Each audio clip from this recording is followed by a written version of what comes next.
ta ghét cơn mưa vì luôn mang theo nỗi buồn.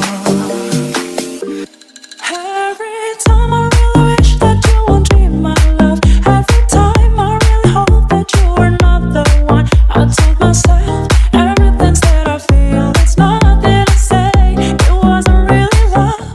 Hoping it will be ended by the time and destiny, because all the pain I felt those days remain on me. But even when I know it will be like that, I'm still trapped in my desire. Vì luôn mang theo anh, làm sao anh quên khi tháng năm mưa cứ rơi hoài không nguôi. Cần một tia nắng tới để sưởi ấm con tim ra rời. Hẹn vào ngày mưa cuối để xóa hết ký ức về em chuyến đời.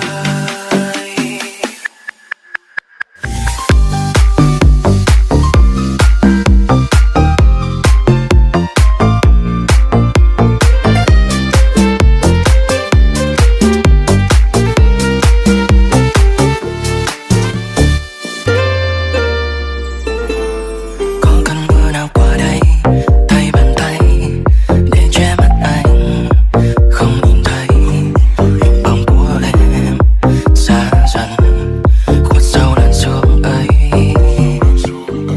Có yêu thương nào lướt qua chưa kịp lấy mà đã mất tầm hơi, nước mắt cứ rơi. Người ta ghét cơn mưa vì luôn mang theo nỗi buồn. Every time I really wish that you won't be my love. Every time I really hope that you are not the one. I told myself everything that I feel, it's nothing to say. It wasn't really love. Hoping it will be ended by the time and destiny, because all the pain I felt those days remain on me. But even when I know it will be like that, I'm still trapped in my desire. Vì luôn mang theo